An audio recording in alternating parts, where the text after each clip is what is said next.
Bonjour à toutes, bonjour à tous et merci de votre fidélité. C'est une grande joie de vous retrouver ce dimanche matin pour évoquer un thème essentiel dans le bouddhisme et de plus en plus dans notre monde actuel, l'altruisme. Grâce à l'impact que peut avoir une attitude bienveillante sur nos vies personnelles, mais également sur la société tout entière, il semble bien que l'on arrive aujourd'hui à un âge altruiste et que ce ne soit plus une utopie. Alors, quelles sont les différentes formes d'altruisme? Que nous disent les dernières découvertes de la science à ce sujet? De quelle manière le cultiver? J'ai l'immense plaisir d'accueillir pour nous en parler Mathieu Ricard. Mathieu Ricard, bonjour. Bonjour.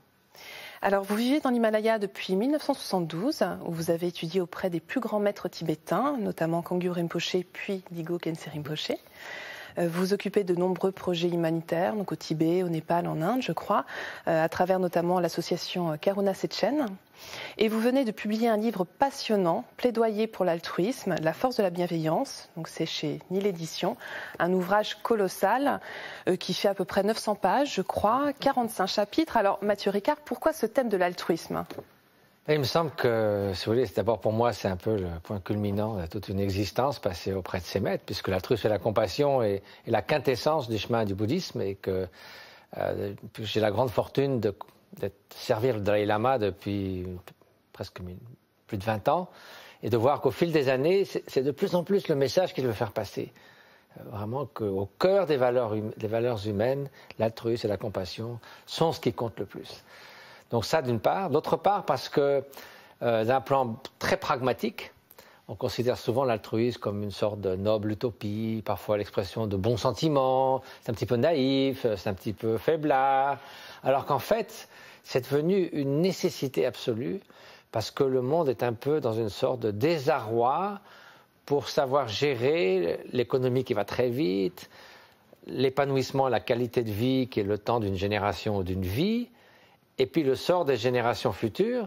C'est un défi très nouveau pour l'humanité, puisqu'avant on avait un impact mineur sur la planète, qui est vraiment une question d'altruisme et d'égoïsme. Parce que si vous n'avez pas de considération pour les générations à venir, c'est après moi le déluge, et ils diront, vous saviez et pourtant vous n'avez rien fait. Donc brusquement, l'altruisme, qui a toujours été une valeur fondamentale, prend une résonance toute particulière, parce que c'est peut-être maintenant un trait essentiel pour notre survie.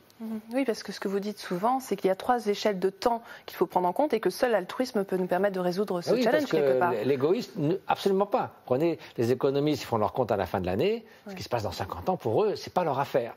Alors ceux qui s'occupent de la qualité de vie, du coup, ils n'arrivent pas à dialoguer. Et encore moins les gens qui s'occupent de l'environnement. Ils savent ce qui va se passer, ils savent quelles sont les mesures qu'on pourrait prendre, c'est encore possible, mais c'est dans 60 ans, alors là, du coup, c'est très frustrant. Mais par contre, la considération d'autrui, c'est le concept qui permet d'avoir un modèle cohérent, de prendre des décisions cohérentes, et puis voilà, de parler d'une harmonie durable au lieu d'une croissance illimitée qui est totalement inconcevable, puisqu'il faudrait 3 ou 5 planètes en 2050, au rythme où l'utilisation des ressources naturelles, c'est invivable.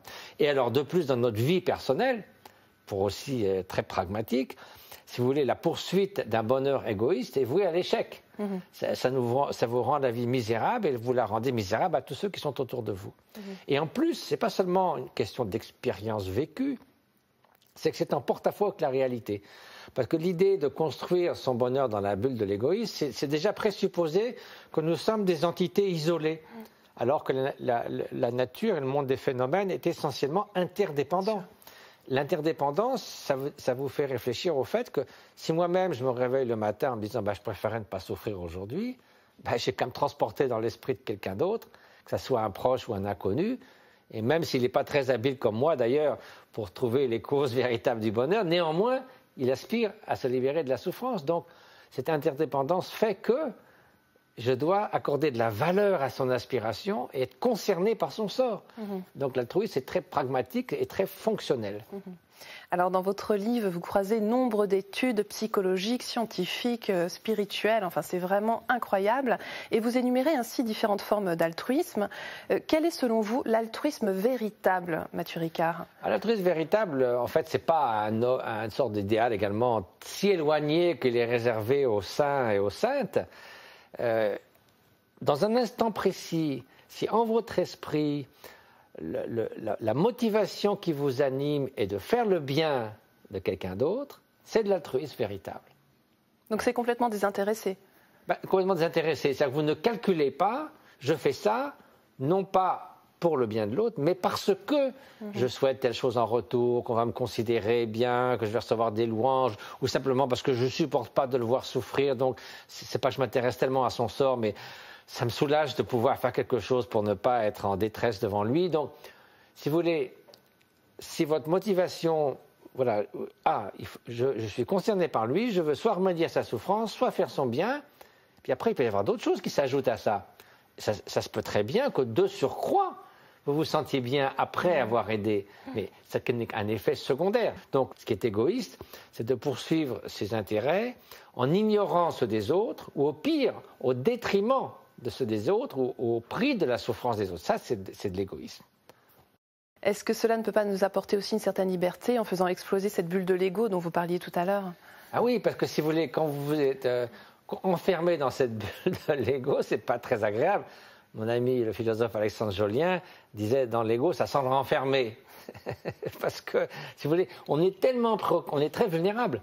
Parce que si vous êtes à chaque instant préoccupé de ce qu'on va dire de vous, vous êtes heurté par la critique, vous êtes gonflé de vanité par la louange, vous êtes affecté par la gain ou la perte, etc. C'est comme si vous ouvriez votre cœur et que toutes les flèches des préoccupations mondaines viennent taper dessus à longueur de journée. Quelqu'un qui n'est pas obsédé par une sorte de sentiment exacerbé de l'importance de soi et de surenchérir sur l'importance de soi, il a une certaine liberté parce qu'il sait qu'il a les ressources intérieures pour gérer les hauts et les bas de l'existence. Se sentant moins vulnérable, il n'a pas un sentiment d'insécurité. Se sentant pas un sentiment d'insécurité, il est du coup prêt à s'ouvrir aux autres, puisqu'il n'est pas totalement obsédé par lui-même. Est-ce qu'on peut dire qu'il y a une prédisposition à l'altruisme, Mathieu Ricard? Alors, nous avons tous forcément une ligne de base, c'est-à-dire qu'il y a des gens qui sont spontanément, incroyablement bons, généreux, chaleureux, et d'autres qui ont un peu plus de difficultés de ce côté-là.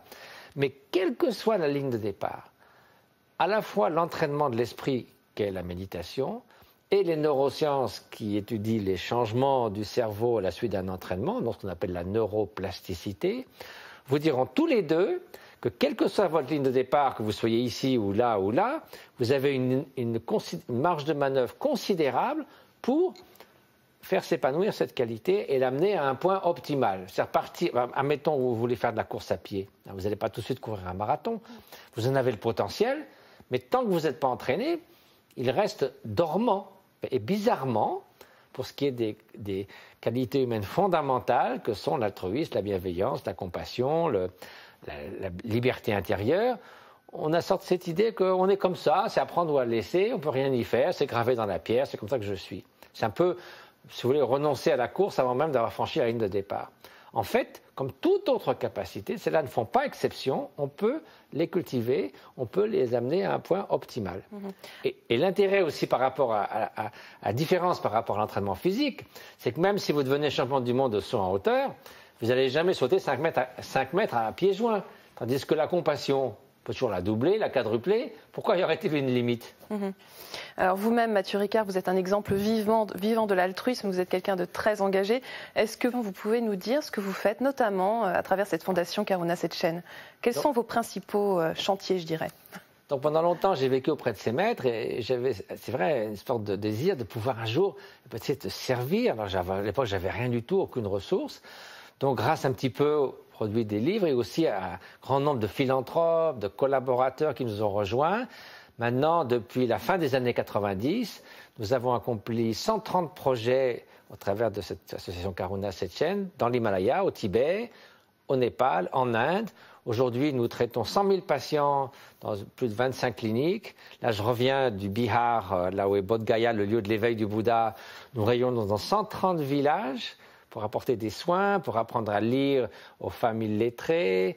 Nous avons 25 000 enfants dans les écoles que nous avons construites. Donc voilà, c'est une grande joie de travailler avec tous ces amis à cette belle cause.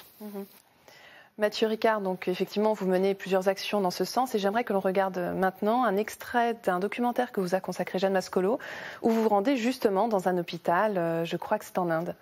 Cet hôpital, non, c'est notre clinique à Setchen au Népal. qui traite à peu près 40 000 patients par an. Très bien, alors on regarde tout de suite.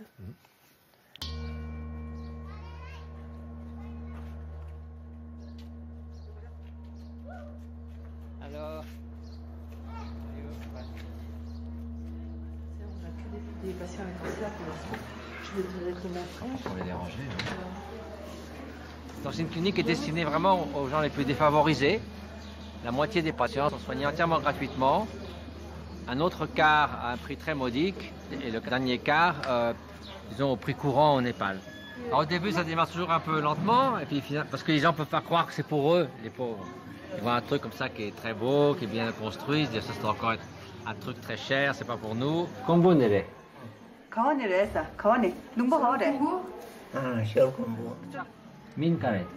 Même si on veut avoir une vie active, d'entrepreneur social, ou de philanthrope, ou d'humanitaire, c'est le meilleur entraînement qu'on puisse faire, c'est d'essayer de devenir un meilleur être humain, modestement, à la mesure de ses propres moyens, mais c'est essentiel. Alors Mathieu Ricard, est-ce que vous pouvez nous dire quelques mots sur cette clinique? Comment est-ce qu'elle fonctionne? Cette clinique a été fondée en 1999, je crois, et elle emploie 50 personnes, il y a une unité de soins palliatifs, un cabinet de dentiste, un laboratoire, et nous traitons environ 40 000 patients par an, parmi les plus démunis de la vallée. Et aussi, parfois, nous étendons des services sociaux. Vous avez une mère qui apporte un enfant malade, on s'aperçoit qu'elle a vendu sa machine à coudre pour arrondir ses fins de mois et qu'elle a perdu du coup son travail. Alors du coup, on lui paie son loyer, on achète une machine à coudre, on soigne l'enfant. Donc il faut voir ça dans le contexte. Et donc c'est une clinique un peu intégrale de ceux qui sont dans le besoin. Donc finalement, on peut dire aujourd'hui que l'âge altruiste est arrivé. Ce n'est plus une utopie. C'est pas ça qui suffira, mais je crois que là, je cite Victor Hugo au début de ce livre qui dit « Il n'y a rien de plus puissant qu'une idée dont le temps est venu ». Et je pense que l'âge de la coopération, l'âge de l'altruisme est vraiment une nécessité. Donc nous devons œuvrer sur le plan individuel et aussi sur le plan des cultures pour faire basculer ces cultures vers une société plus altruiste. Et vous pensez aussi qu'au niveau de l'économie, c'est quelque chose qui est envisageable? Parce qu'on est dans une crise actuelle quand même très forte. Il y a quand même un grand nombre d'économistes qui disent, comme Stiglitz, qu'il faut remédier aux inégalités. J'ai un ami qui s'appelle Denis Snower qui dit, traditionnellement dans l'économie, on parle de la voie de la raison. Il dit, il faut ajouter à ça la voie du care, la voie de la sollicitude, parce que la maximisation de vos intérêts personnels ne peut pas faire deux choses: remédier à la précarité ou à la pauvreté au sein de la richesse et gérer le problème des biens communs, c'est-à-dire la qualité de l'air, des océans, de la démocratie. Si vous faites uniquement préoccupé par vos intérêts personnels, vous ne pouvez pas gérer l'avenir de la planète. Donc nous avons besoin de la voie de la sollicitude. Très bien. Écoutez, je vous remercie infiniment, Mathieu Ricard. Merci d'avoir été avec nous aujourd'hui. Et si vous souhaitez aller plus loin, voici quelques ouvrages que nous vous conseillons. Je vous rappelle tout d'abord le livre de notre invité sur lequel nous nous sommes basés pour préparer cette émission, Plaidoyer pour l'altruisme, la force de la bienveillance, chez Nil Éditions. Chez le même éditeur et toujours de notre invité, L'art de la méditation. Vous retrouverez dans cet essai très accessible un guide spirituel et philosophique qui vous aidera à vous initier de façon concrète à la méditation. Et enfin, Au cœur de la compassion, de Dilgo Khyentse Rinpoche, chez Padmakara. Je vous signale par ailleurs le DVD de Jeanne Mascolo de Philippis, Mathieu Ricard sur le chemin de la compassion, aux éditions Montparnasse. C'est la fin de notre émission. Vous pouvez la revoir pendant toute une semaine sur le site internet de France 2 en consultant plus.fr.